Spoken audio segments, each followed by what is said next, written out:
சங்கீதம் 9ஆம் அதிகாரம். கர்த்தாவே, என் முழு இருதயத்தோடும் உம்மை துதிப்பேன். உம்முடைய அதிசயங்களை எல்லாம் விவரிப்பேன். உம்மில் மகிழ்ந்து களி கூறுவேன். உன்னதமானவரே, உமது நாமத்தை கீர்த்தனம் பண்ணுவேன். என் சத்துருக்கள் பின்னாக திரும்பும்போது உமது சமூகத்தில் அவர்கள் இடரொன்று அழிந்து போவார்கள். நீர் என் நியாயத்தையும் என் வழக்கையும் தீர்த்து நீதியுள்ள நியாயாதிபதியாய் சிங்காசனத்தின் மேல் வீற்றிருக்கிறீர். ஜாதிகளை கடிந்து கொண்டு துன்மார்க்கரை அழித்து அவர்கள் நாமத்தை என்றென்றைக்கும் இல்லாதபடி குலைத்து போட்டீர். சத்துருக்கள் என்றென்றைக்கும் பாழாக்கப்பட்டார்கள். அவர்கள் பட்டணங்களை நிர்மூலமாக்கினீர். அவர்கள் பேரும் அவர்களோட கூட ஒளிந்து போயிற்று. கர்த்தரோ என்றென்றைக்கும் இருப்பார். தம்முடைய சிங்காசனத்தை நியாய தீர்ப்புக்கு ஆயத்தம் பண்ணினார். அவர் பூச்சக்கரத்தை நீதியாய் நியாயம் தீர்த்து சகல ஜனங்களுக்கும் செம்மையாய் நீதி செய்வார்.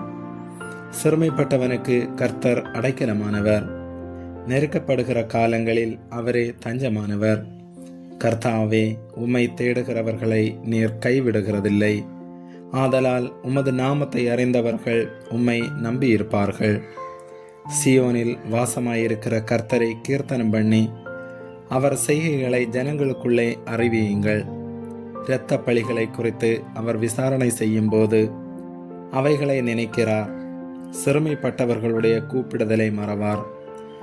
மரண வாசல்களிலிருந்து என்னை தூக்கி விடுகிற கர்த்தாவே, நான் உம்முடைய துதிகளை எல்லாம் சியோன் குமாரத்தியின் வாசல்களில் விவரித்து உம்முடைய இரட்சிப்பினால் களி கூறும்படிக்கு தேவரீர் எனக்கு இறங்கி என்னை பகைக்கிறவர்களால் எனக்கு வரும் துன்பத்தை நோக்கி பாரும்.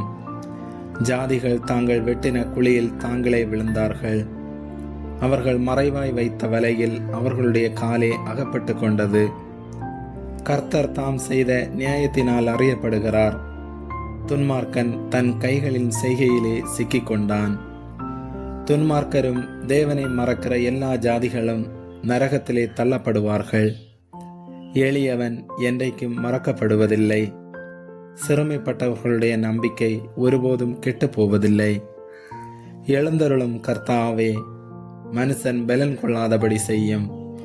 ஜாதிகள் உம்முடைய சமூகத்தில் நியாயம் தீர்க்கப்பட கடவர்கள். ஜாதிகள் தங்களை மனுஷர் என்று அறியும்படிக்கு அவர்களுக்கு பயம் உண்டாக்கும் கர்த்தாவே. ஆமேன்.